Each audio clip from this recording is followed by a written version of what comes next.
Buenas tardes para todos. Iniciamos la clase de hoy. El tema es accidente cerebrovascular. Se le conoce comúnmente como ACV o derrame cerebral también.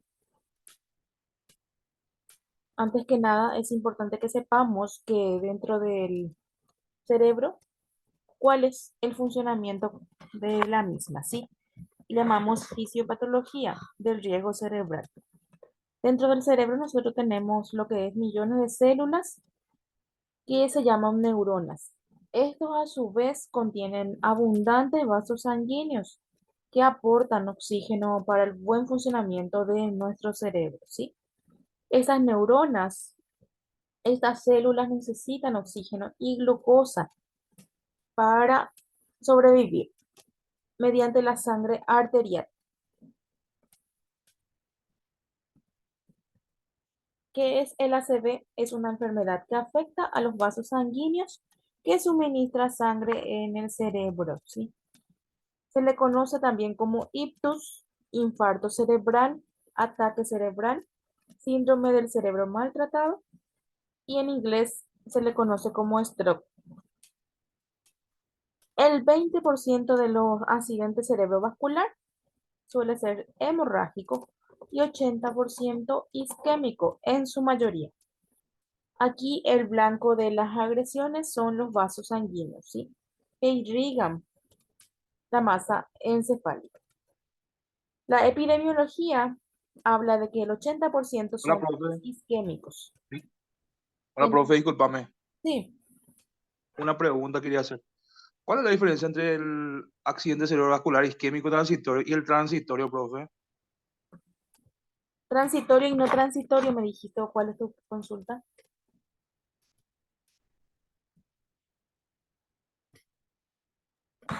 Sí, la diferencia quería saber entre el transitorio y el no transitorio, profe. Tenemos lo que es accidente cerebrovascular isquémico, llamamos a lo que es falta de irrigación sanguínea y que vamos a ver a continuación cuáles son las causas. Y el hemorrágico suele darse, ¿verdad? Más en el caso de que hay una ruptura de un vaso sanguíneo, ¿sí? Esas son las dos clasificaciones que se dan.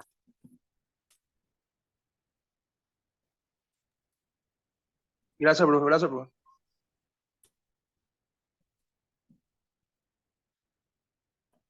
Aquí podemos ver mejor.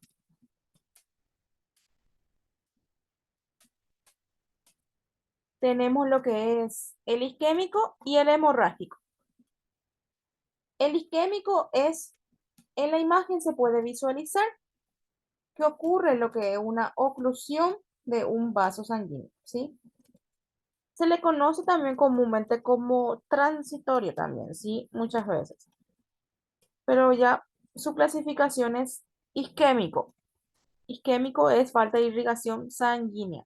No llega suficiente aporte de oxígeno en el cerebro. Puede darse por oclusión y el hemorrágico es cuando hay una ruptura de un vaso sanguíneo. Esa es la más grave generalmente, pero se suele dar en menos proporción de la población, ¿sí?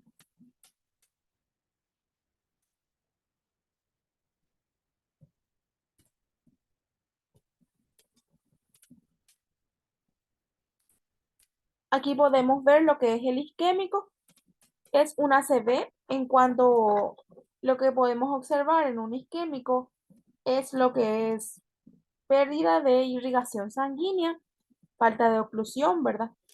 Puede deberse muchas veces a la oclusión de una arteria, que muchas veces puede ser por formación de un coágulo que llamamos aterotrombótico, o también puede darse también por una estenosis de una arteria. ¿Sí? Cuando el camino que recorre las arterias se vuelve un poquito más angosto y no hay buena circulación también de lo que es la sangre, ¿sí? También se puede dar de origen embólico, que son diferentes causas, ¿sí? Puede darse, por ejemplo, en causa de tumores. Muchas veces el paciente puede presentar un coágulo. Esto viaja por la sangre y obstruye lo que es el cerebro. También embolismo graso también se pueden dar en fracturas, también obstrucción del vaso sanguíneo o también, ¿verdad? Por burbujas de aire cuando nosotros enviamos un fármaco, ¿sí? En caso de formación de coágulos, eso también puede provocar, ese coágulo puede provocar una isquemia. Y también se pueden dar lo que es el isquémico por lo que es formación de placas de grasa o colesterol, mejor dicho, en las arterias, ¿sí? Cuando hay acúmulo de placas de colesterol en las paredes de nuestras arterias. Entonces, lo que causa es lo siguiente, estenosis de nuestras arterias, no hay buena circulación de la sangre, ¿sí? Aquí vemos que de acuerdo a la localización del ictus, en este caso del derrame, ocurre lo que es el lado de los síntomas, ¿sí? Si afecta el lado izquierdo, los síntomas son del lado derecho, ¿sí? Si del lado derecho del cerebro afecta, son los síntomas del lado izquierdo. En el miembro superior e inferior lo que se da.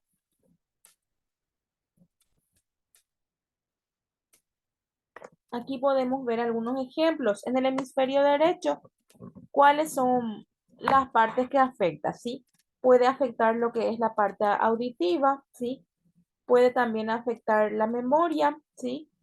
También la memoria no verbal, también en cuanto a lo que es ubicación en tiempo y espacio, ¿sí?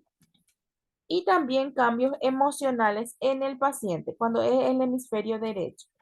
Si afecta el hemisferio izquierdo, es afectación en el lenguaje, afectación en cuanto a lo que vendría a ser déficit de atención, funciones sensoriales, ¿sí? Y cambios emocionales también en el paciente. Problemas en la memoria también pueden darse si hay lado de afectación en el lado izquierdo. Esto es independientemente de lo que vendría a ser el parálisis, porque después tenemos lo que es también parálisis de miembros inferior y superiores también, ¿sí?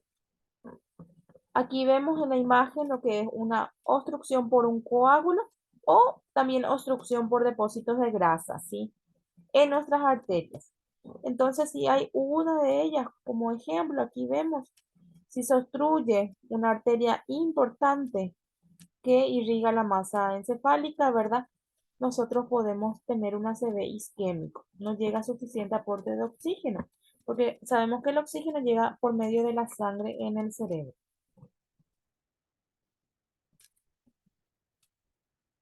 Aquí podemos ver otra vez, en la carótida, por ejemplo, se puede dar una formación de coágulo y esto causa lo que es un bloqueo sanguíneo en el cerebro. El hemorrágico ya es muchas veces la ruptura de un vaso sanguíneo. Muchas veces se da por los picos hipertensivos o en caso de aneurisma también. Aneurisma es una malformación en los vasos sanguíneos, ¿sí? Cuando está muy débil una arteria, una vena y eso se puede romper, esto llamamos aneurisma. Vamos a ver también a continuación en la imagen para que podamos visualizar mejor. ¿Qué es el aneurisma? Es un abultamiento de un área débil de una arteria, dice, que lleva sangre al cerebro. Aquí podemos ver en la imagen lo que es el aneurisma, ¿sí? El aneurisma muchas veces causa dolor en la parte del cerebro, dolores de cabeza frecuentes, que muchas veces va acompañado con náuseas, con vómitos, debilidad muscular o debilidad para moverse. Muchas veces pueden dar entumecimiento, ¿sí? También puede dar crisis epilépticas en el paciente, un aneurisma, cambios en la visión, visión doble, confusión, un párpado caído también puede darse, ¿sí?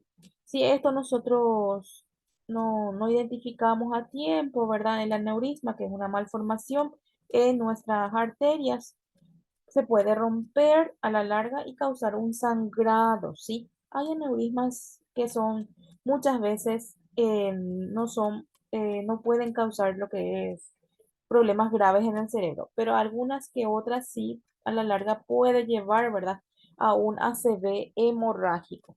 Entonces, ¿cómo podemos identificarlo? Con estudios, una tomografía, una resonancia también, ¿sí? Todo cerebral. Esos son los estudios para identificar si nosotros tenemos un aneurisma congénito, que es esta malformación en nuestras arterias cerebrales, ¿sí?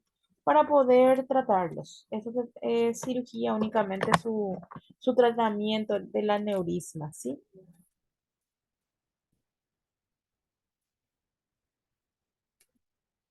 Los síntomas generales de una ACV son las siguientes, ¿sí? Hay parálisis de un lado del cuerpo, puede haber parálisis facial en el paciente, puede haber también lo que es pérdida de la visión, dificultad para hablar en el paciente, dificultad para articular las palabras, alteración en el equilibrio y también dolor de cabeza y también en los casos extremos lo que es pérdida de la conciencia. Es importante que nosotros también conozcamos los signos y síntomas por los términos correspondientes.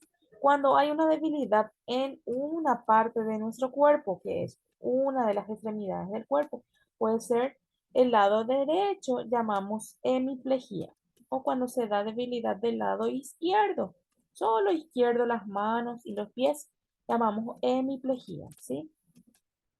Debilidad o parálisis de un lado del cuerpo es hemiplegia, ¿sí?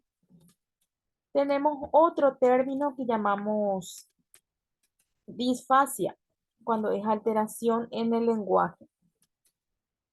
Tenemos disartria, dificultad para articular las palabras, que muchas veces se dan en los pacientes con ACV. El paciente con ACV, para que recupere otra vez el habla, normalmente necesita muchas veces de un fonoaudiólogo, un fisioterapeuta, ¿sí? Para poder otra vez empezar así su tratamiento, ¿sí? Y mejorar y volver a lo de antes, ¿sí? Muchos de ellos pueden volver a recuperar el habla, ¿sí?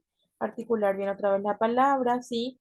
También a deglutir normalmente y también en cuanto a lo que es parálisis, también puede recuperar la movilidad del lado del cuerpo afectado con ayuda de otros profesionales, ¿sí? Disfagia, dificultad para tragar, también se da muchas veces en el paciente. Dolores de cabeza que llamamos cefalea. Ataxia, que es la inestabilidad o falta de equilibrio. Cuando hay hemiplegia, comúnmente el paciente está muy débil, su cuerpo, ¿sí? Entonces va a haber frecuentemente falta de equilibrio o inestabilidad. Cuando este se para y empieza a querer caminar, entonces va a tener medio débil todavía todo su cuerpo.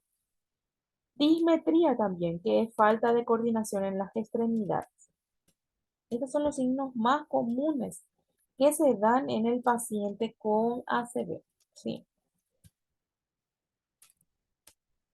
Y aquí les coloco por el medio de la imagen lo que es la hemiplegia, es la parálisis de un lado del cuerpo, ¿sí? Según la localización del ictus y del lado afectado, entonces la extremidad es la opuesta, ¿sí? Si vemos que el lado izquierdo fue del cerebro afectado, el lado derecho de nuestro cuerpo se va a ver débil y viceversa.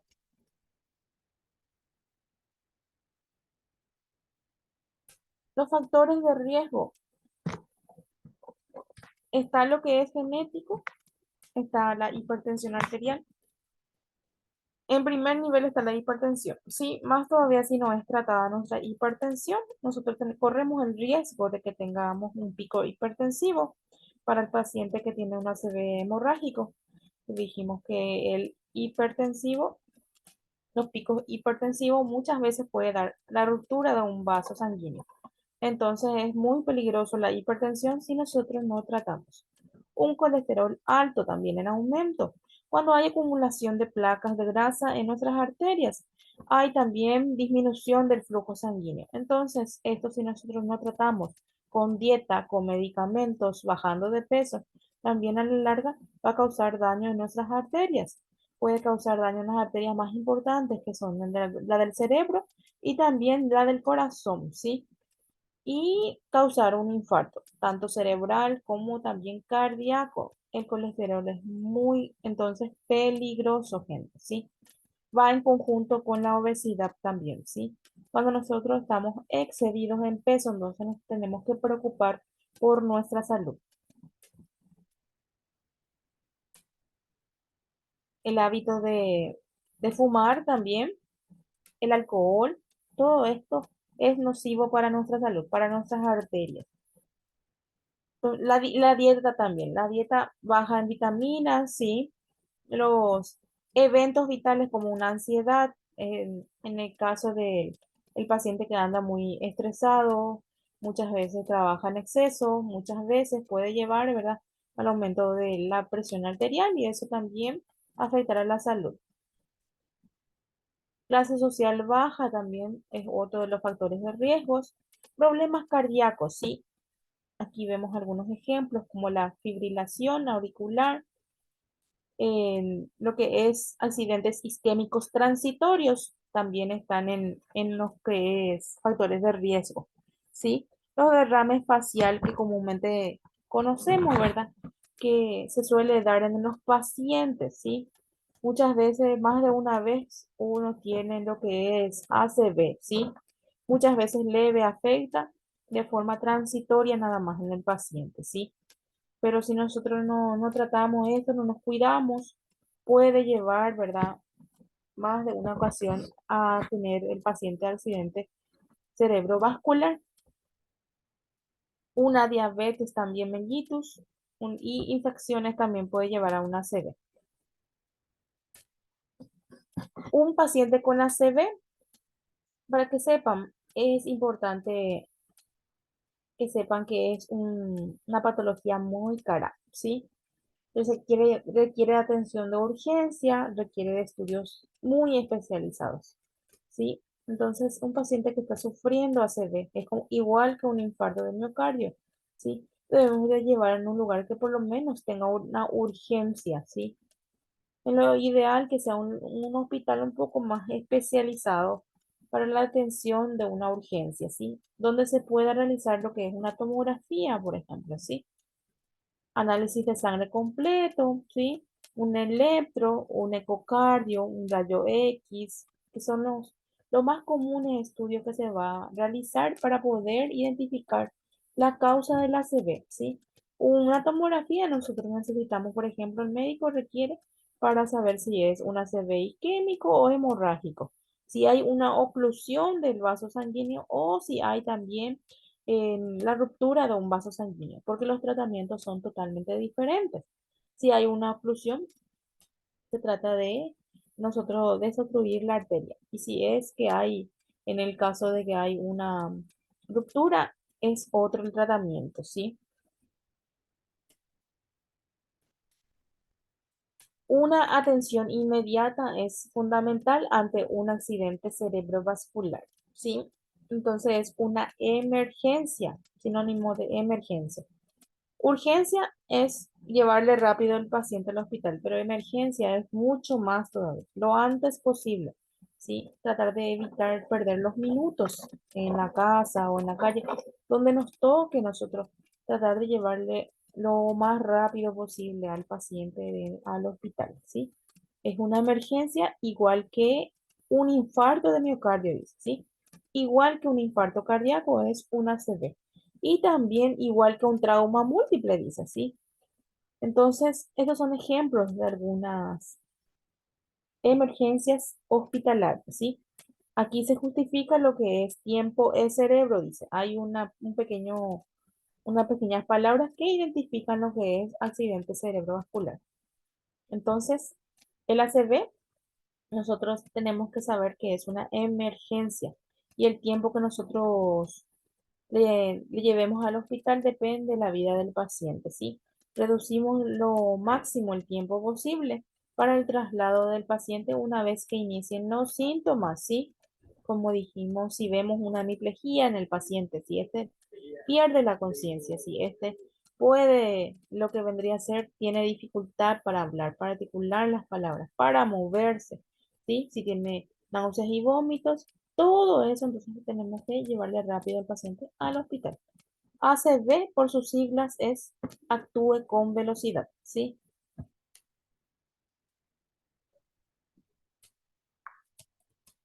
¿Y cuáles son nuestros cuidados? En conjunto con el médico, ya que es una emergencia, requiere de muchísimos cuidados, ¿sí? El paciente va a tener un control estricto de lo que es la parte hemodinámica. Hemodinámica es la parte de los signos vitales, ¿sí? Nosotros vamos a tener un control estricto de los signos vitales del paciente en la urgencia o también muchas veces va a ser en la terapia, ¿sí? Entonces vamos a valorar el nivel de conciencia, vamos a controlar lo que es saturación, ¿sí? Presión arterial, ¿sí? Todo vamos a controlar. Vamos a controlar también si aparecen signos y síntomas en el paciente, colocar también al paciente en buena posición para evitar la obstrucción de las vías aéreas, aspirar las secreciones también según la frecuencia que es necesaria. Siempre administrar oxígeno en el caso que el paciente lo requiera. Balance también, ¿sí? Controlar los ingresos y egresos del paciente, controlar la diuresis, lo que consumió, lo que ingiere en cuanto a la medicación. Nosotros controlamos todito eso, ¿sí? Y anotamos. Tenemos una hoja de enfermería donde vamos a controlar por horario. Para el paciente grave o el paciente crítico se controla todo y se escribe también, ¿sí? Ayudar al paciente en cuanto a los cambios de posición, ¿sí? Vamos a ver que muchos pacientes van mejorando y requieren de cambios de posición cada 2 horas, ¿verdad? Para evitar lo que es las escaras, ¿sí? Algunos ya van a estar mejorando un poquitito más y van a requerir alimentación oral o por sonda, según la indicación médica también, ¿sí? En cuanto a lo que es movilización, también nosotros vamos a ayudar. Movilización de los miembros, ejercicios pasivos. El fisioterapeuta más bien después también colabora con nosotros aquí. Ayudamos también en las tareas básicas en el paciente, como por ejemplo el baño diario, cepillado de los dientes, ¿sí? La alimentación y cuando está en la casa, enfermería hace un apoyo emocional al paciente y a la familia también, ¿sí? Ayudamos al paciente a orientarle también en cuanto al tiempo y espacio, ¿sí? Porque vimos aquí que uno de los síntomas es que el paciente va a estar prácticamente en disminución en cuanto al tiempo y espacio, ¿sí? Va a sentirse muchas veces confundido, ¿sí? No va a saber dónde está, ¿sí? Va a perder mucha de la parte emocional, ¿sí? Entonces requiere de cuidados de enfermería. Un entorno seguro requiere el paciente, más todavía que aquellos que están intentando caminar otra vez de nuevo, ¿sí? Entonces, con un apoyo necesita usar barandas, ¿sí? Lugares donde se sienta seguro y siempre con acompañamiento del enfermero o el familiar, ¿sí? Si están en la casa. Ayudar también en cuanto a la dieta, ¿sí? La alimentación cambia totalmente en el paciente con ACV. Nosotros, ¿cómo podemos prevenir el ACV? Prevenimos directamente identificando factores de riesgo, ¿sí? Nosotros lo que hacemos es evitar el tabaco, el alcohol, disminuimos lo que es el estrés o trabajamos en cuanto a lo que es el estrés. Con la actividad física podemos nosotros trabajar para disminuir esto, ¿sí? En la alimentación es fundamental. Y en el caso que tengamos una patología de base, el tratamiento médico es importante en el paciente. A nivel mundial tenemos también lo que es una fecha que 29 de octubre, Día Mundial del Paciente con ACV, ¿sí? Para que sepamos también que está dentro del calendario, ¿sí? Hoy en día vemos que se da muchísimo en las personas adultas, ¿sí? El adulto joven, adulto mayor, ¿sí? El adulto es una de las personas, ¿verdad? Ese grupo de personas son las más afectadas por accidente cerebrovascular actualmente en el mundo. No solamente en nuestro país, en el mundo, gente. Si tienen algunas consultas sobre el tema o algo que quieran comentar, les escucho.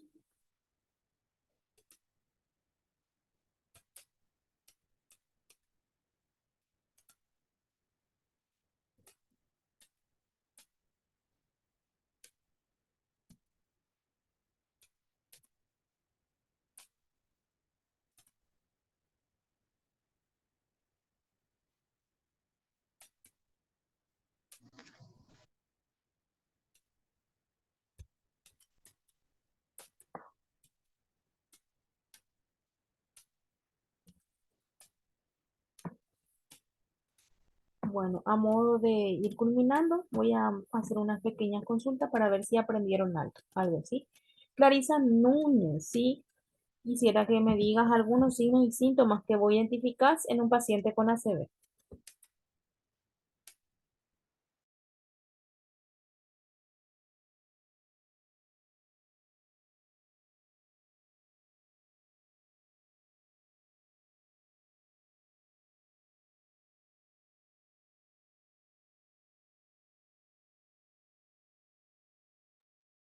Profe, puede ser mareo, estrés.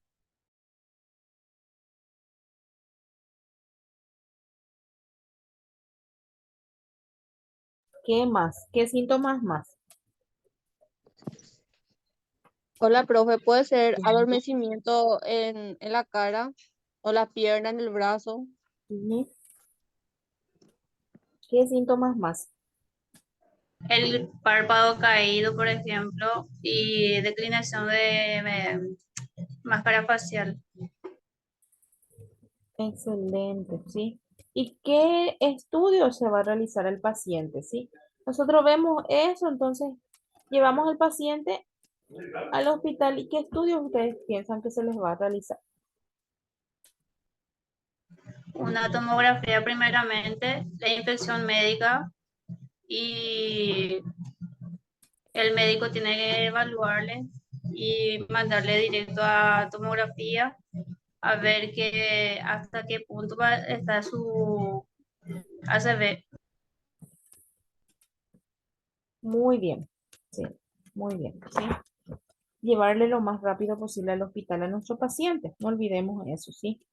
El ACV es una emergencia, entonces cuando identificamos por lo menos uno de los síntomas, más todavía si hay adormecimiento en una parte del cuerpo, eso nos tiene que llamar la atención, gente, ¿sí?